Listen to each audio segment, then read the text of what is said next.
Now, in Election Day, we are going to be interviewing all of the major candidates on the ballot for major offices here in Maine. With us tonight on 207 is Democratic candidate in Maine's 1st District congressional race, Chellie Pingree. Thanks so much for coming in. Sure. Good to have you here. So you are running for re-election in Maine's 1st District. What motivates you to continue running, and what are you looking to accomplish that you haven't yet?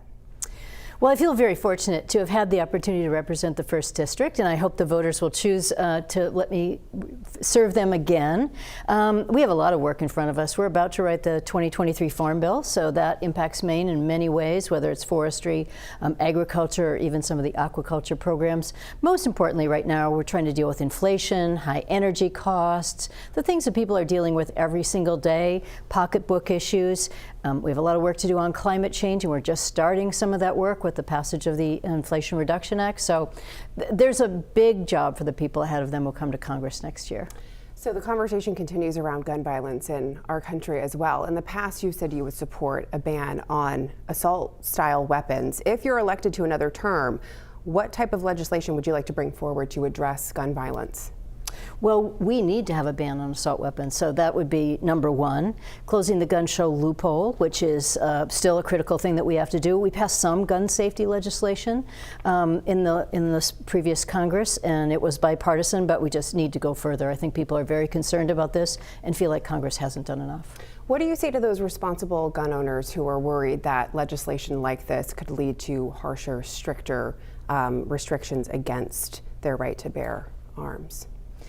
Well, I mean, Maine has got a strong tradition of gun ownership, of hunting. I'm very supportive of the people who choose to hunt and be outdoors. I think it's a wonderful part of Maine. But talking about assault weapon bans or closing the gun show loophole has nothing to do with those gun owners who own guns safely and do so for the right reason.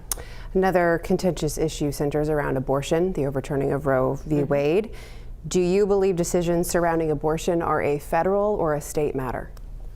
You know, sometimes they are both, frankly. I mean, more than anything else, they're a decision between a woman and her health care provider. They're frankly not a government-related decision, but we see them in state law and we see them in federal law.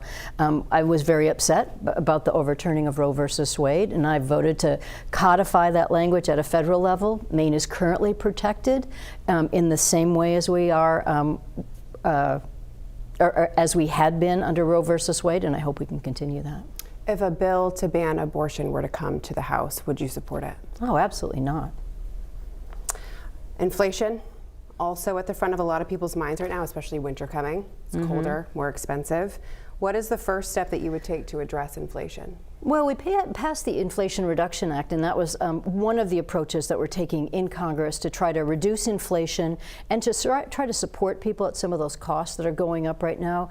That's a bill that will try to lower prescription drug costs, lower the cost of energy, which is very important, and particularly here in Maine, where we're very dependent on oil. We have older houses.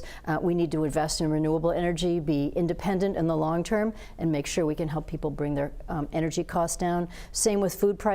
We've been working to lower food costs, and I've worked very closely with farmers in Maine to make sure that we can have more locally grown food accessible and lower costs there too. Do you believe in taxing the rich more, and as the saying go, have them pay their fair share? Oh, absolutely. I mean, one of the problems with the Trump administration tax cuts is it alleviated some of the taxes for the wealthiest people in this country. The Inflation Reduction Act has a tax on some of those wealthiest corporations. There are currently about 70 in this country who make enormous amounts of money, FedEx, Dish Networks, a lot of things, and they pay no taxes at all. So we want to make sure that there's at least a 15% minimum there. In recent years, Maine has been a huge proponent of addressing climate change. What steps would you take to decrease our carbon footprint? Well, that's why we passed the Inflation Reduction Act. That's the most significant investment that we have in renewable energy, and it is everything from solar power, wind power, hydropower, looking into new ways of generating power, making batteries affordable, producing more in the United States. And specifically in Maine, that would go directly to households, people who want to put solar panels on the roof, people who want to have a heat pump or heat pump hot water heater, who want to buy an electric car but need to reduce the cost. There will be subsidies for all all of that, and I think that will help individual Mainers to reduce their dependence on oil and electric rates, and also lower those costs. We know one of the bigger challenges at hand in Congress isn't necessarily the work being done, but it's the work that gets sidelined or tabled because folks just can't get along. How do you envision yourself, if you are reelected, reaching across the table or the aisle and working with those Republicans, independents, maybe even Democrats that don't line up with your views? Well, I've always made it, part of my job in Washington to make sure I sponsor bipartisan bills, and I look for those issues that are bipartisan. Some of the committees that I work on, like agriculture, working on forestry issues, veterans issues, there are a lot of Republicans that I work with every day, and I think we've made a lot of progress, and I will continue to do that. One issue, too, that has come up recently is the issue with the lobster industry and the ruling that is banning fishing the banning of Maine lobsters, basically, or saying you shouldn't buy them here. Do you think is there room for that conversation at a federal level to come to an agreement that maybe sides with the Maine lobstermen? Well, we have certainly been working hard on that. The entire delegation is supportive. The fact that no right whale has been entangled in lobster gear since 2004. There's no deaths attributed to lobstering in the state of Maine means that we do not agree with the current NOAA information. We don't agree with the court cases going forward, and we're honestly fighting it on every front.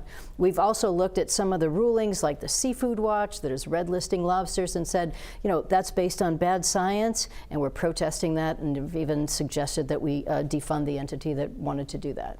We're going to end on that thought. Thank you so much, Chellie Pingree, candidate in Maine's 1st District. Thanks so much for being here. Sure. If you want more information about Chellie Pingree's campaign, just head to the 207 section of our website or our mobile app and stay with us. 207 is back right after this.